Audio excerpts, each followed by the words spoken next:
Evangelho de Mateus, capítulo 1, versículo 18. A geração de Jesus Cristo foi deste modo. Estando Maria, sua mãe, desposada com José, achou-se ter concebido por obra do Espírito Santo antes de coabitarem. Palavra da salvação. Comentário: Mateus 1, 18. São Cirilo de Alexandria. O que se pode ver na Santa Virgem acima das demais mulheres? Se Maria não fosse mãe de Deus, mas somente de Cristo ou do Senhor, como diz Nestório, não haveria nenhum absurdo em se permitir chamar mãe de Cristo a mãe de cada um dos homens ungidos. Mas somente a Santa Virgem, acima das outras mulheres, é conhecida e chamada pelo nome de Mãe de Cristo, pois gerou não um simples homem como nós, mas o Verbo de Deus Pai, encarnado e feito homem. Mas talvez responda Nestório: pensas tu que a Virgem tenha sido feita mãe da divindade? E também a isto dizemos que o Verbo de Deus nasceu da própria natureza de Deus, e sem princípio no tempo é coeterno com o Pai. Nos últimos tempos, no entanto, o Verbo se fez carne, vale dizer, uniu-se a um corpo animado por uma alma racional. Por isso dizemos que nasceu de uma mulher segundo a carne. Esse mistério se assemelha, de certo modo, ao nosso nascimento. As mães subministram à natureza uma carne condensada que, paulatinamente, se vai perfazendo até a forma humana. Mas Deus infunde um espírito no ser vivo, e ainda que a mãe somente o seja do corpo terreno, ela é considerada e chamada mãe do ser vivo como um todo. Observamos uma coisa semelhante no nascimento do Emanuel, Deus conosco. O Verbo de Deus nasce na eternidade da natureza do Pai, mas porque assumiu uma carne fazendo-a própria, é necessário confessar que nasceu segundo a carne por uma mulher. Portanto, uma vez que ele é verdadeiramente Deus, de que maneira hesitará alguém em chamar a Santa Virgem de Mãe de Deus? Mas se disséssemos, como com Valentino, que o Santo Corpo de Cristo, formado a partir de uma matéria celeste e não da Virgem, como poderíamos entender que Maria é Mãe de Deus? Contudo, o nome de sua mãe é acrescentado Maria. Evangelho de Mateus, capítulo 1, versículo 19. José, seu esposo, sendo justo e não a querendo difamar, resolveu repudiá-la secretamente. Palavra da salvação. Comentário: Mateus 1, 19. Santo Agostinho. Descobrindo José que Maria estava grávida, ficou perturbado, porque a esposa que havia recebido do templo mesmo do Senhor e que ainda não conhecia é encontrada grávida. E, agitando-se, inquieto, discute e fala consigo mesmo: que farei? Denuncio-a ou me calo? Se eu a entregar, não me farei cúmplice de adultério, mas incorrerei em crueldade, pois sei que, segundo a lei de Moisés, ela deve ser apedrejada.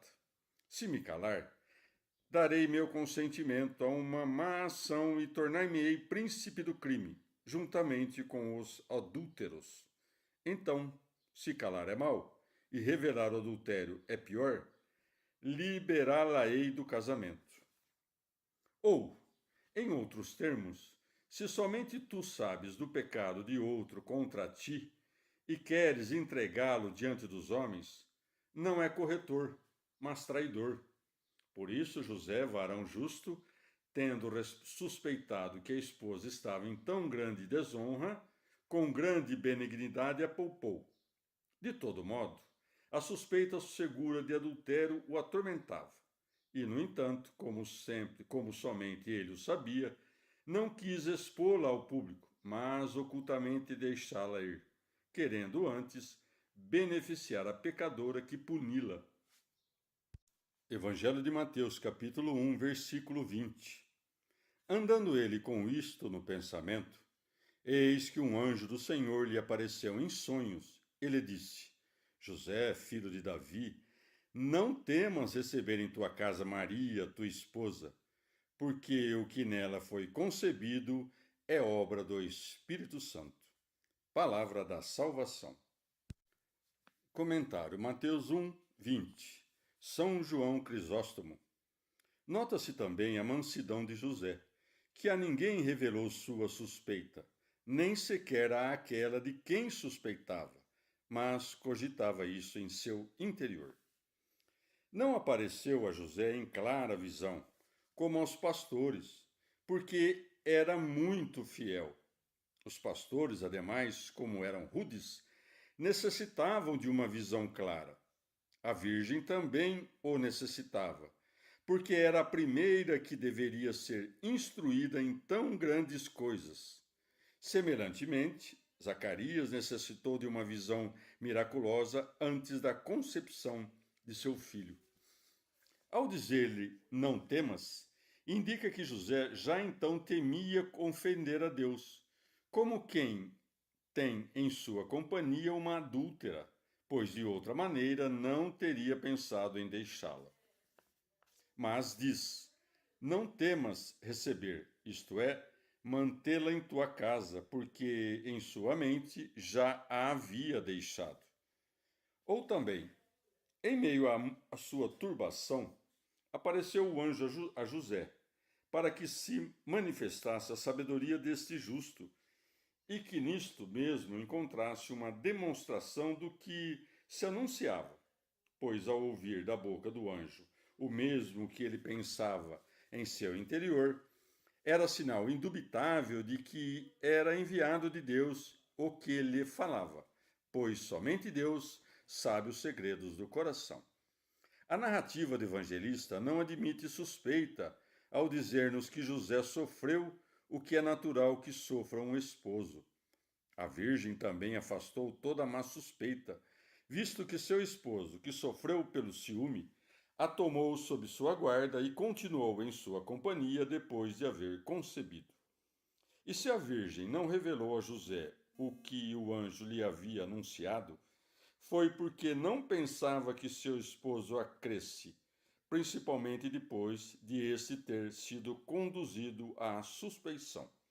E o anjo anunciou o mistério à Virgem antes de conceber, para que não estivesse em contínua ansiedade, dizendo-o depois, uma vez que era muito conveniente que se encontrasse livre de toda preocupação aquela mãe que iria receber em seu seio o Criador de todas as coisas. O anjo não somente isentou a Virgem de toda mistura carnal e iníqua, como fez com que José visse que sua esposa concebeu por obra sobrenatural, não apenas afastando todo o temor, mas também acrescentando alegria, dizendo, porque o que nela foi concebido é obra do Espírito Santo. Evangelho de Mateus, capítulo 1, versículo 21. Dará à luz um filho, ao qual porás o nome de Jesus, porque ele salvará seu povo dos seus pecados. Palavra da salvação. Comentário Mateus 1, 21. São João Crisóstomo. Como o que o anjo havia dito a José era a palavra maravilhosa que ultrapassava todo o pensamento humano e está acima das leis da natureza, confirma então a verdade de suas palavras, não só pela revelação do passado, mas do que ocorreria no futuro. Dará à luz um filho ao qual porás o nome de Jesus.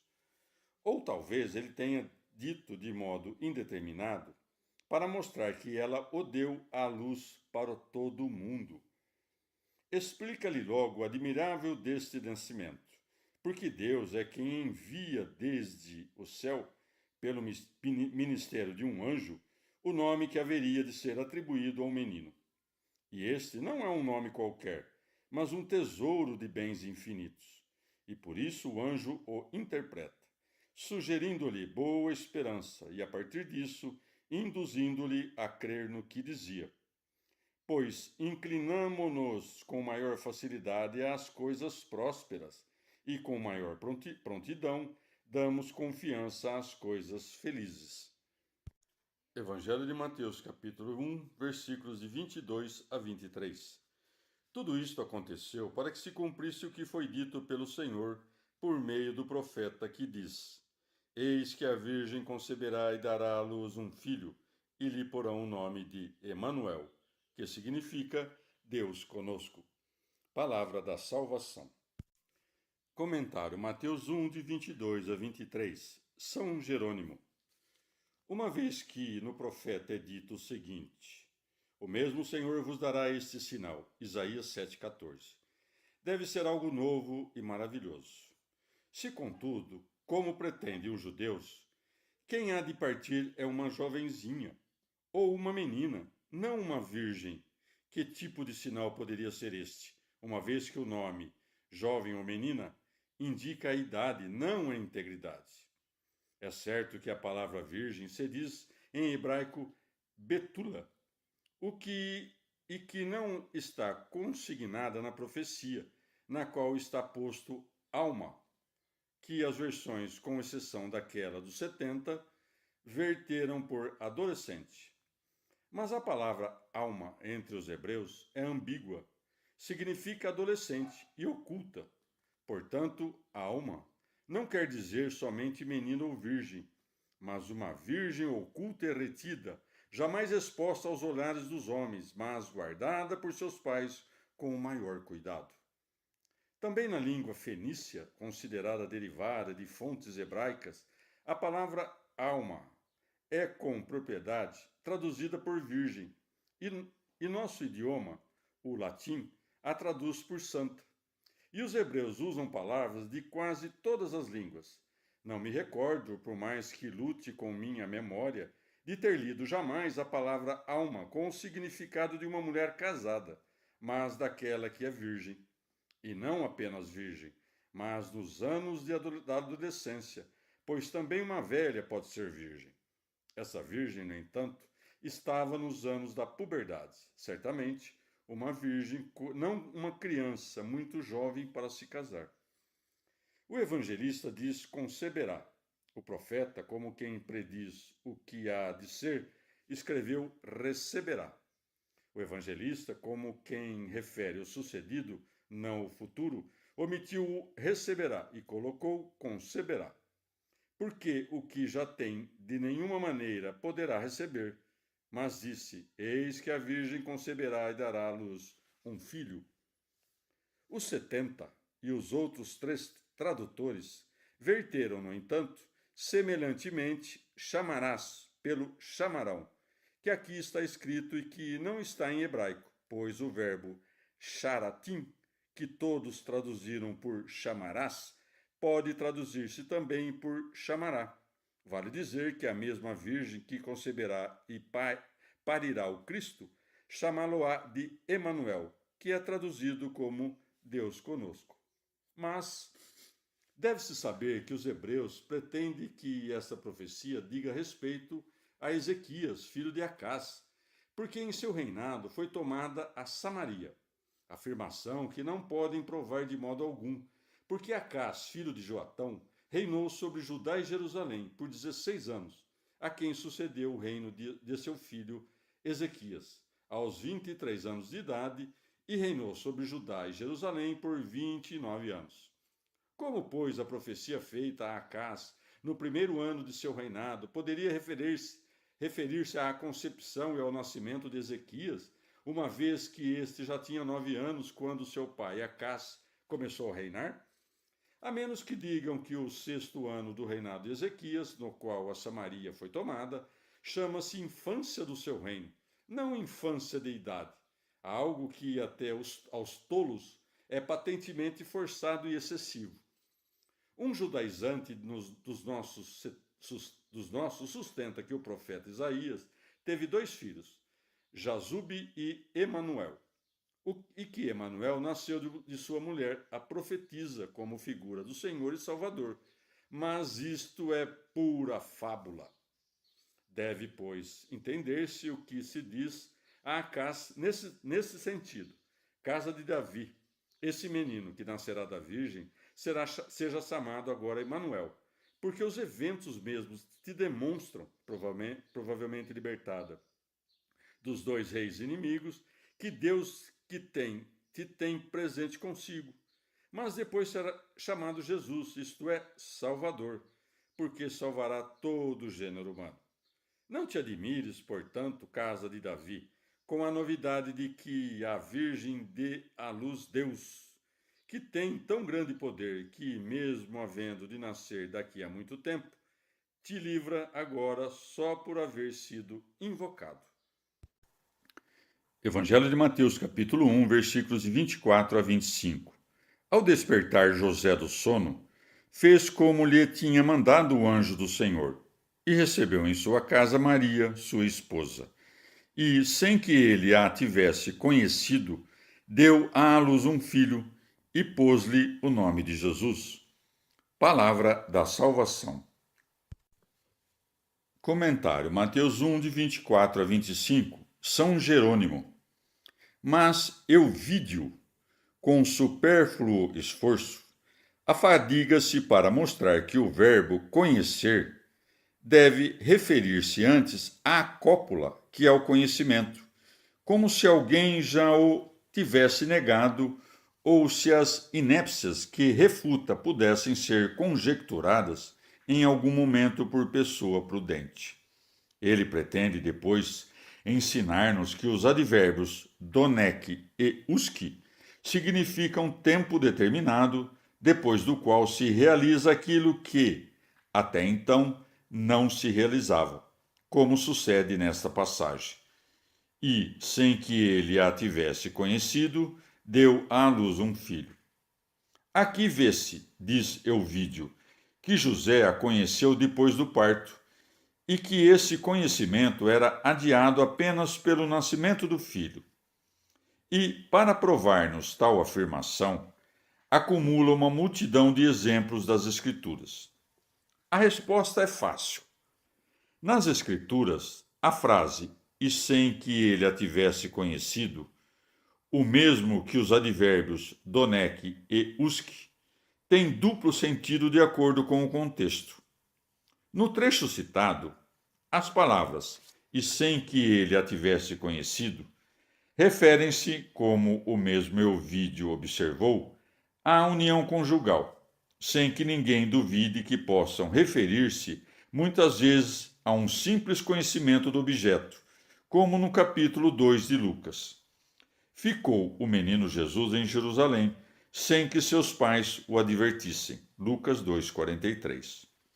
Assim também os advérbios donec e usque significam, com frequência, tempo determinado, como Euvídio faz notar, mas muitas vezes também tempo indefinido, como o seguinte: até à vossa velhice eu sou. Isaías 46:4. Pode inferir-se daqui que depois de terem envelhecido, Deus deixará de ser o que era? O Salvador diz no Evangelho: eu estarei convosco todos os dias até o fim do mundo. Mateus 27:20. Logo, depois que o mundo acabar, não estará ele mais com os seus discípulos? O apóstolo diz: é necessário que ele reine até que ponha todos os inimigos debaixo de seus pés. 1 Coríntios 15:25. Por acaso, depois que aqueles estiverem debaixo de seus pés, deixará de reinar?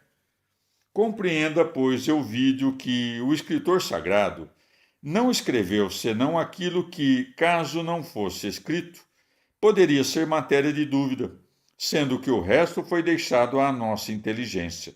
Segundo esta regra, o evangelista nos indica aquilo que poderia despertar escândalo, isto é, que ela não foi conhecida por seu marido até o parto, para que, com maior razão, compreendêssemos que não foi conhecida após o parto. Em suma, pergunto a Euvídio: por que José se absteve até o dia do parto? Responder-me-á: porque havia ouvido o anjo dizer que o que nela foi concebido é obra do Espírito Santo. Logo, aquele que teve uma fé tão grande no sonho que não ousou tocar sua esposa, é crível que, depois de ter ouvido os pastores, visto os magos e presenciado tantos milagres, se atrevesse sequer a aproximar-se daquela que era templo de Deus, sede do Espírito Santo e mãe do seu Senhor? Porque o evangelista diz seu filho primogênito, Lucas 2,7. Suspeitam alguns, de modo muito perverso, que Maria teve outros filhos, porque dizem que não se chama de primogênito, senão o que tem irmãos, sendo que é costume das Escrituras não chamar de primogênito a quem seguem outros irmãos, mas o que nasceu primeiro. Além disso, se por primogênito se entendesse aquele ao qual seguem outros irmãos, os primogênitos não seriam devidos aos sacerdotes antes que outros filhos tivessem nascido.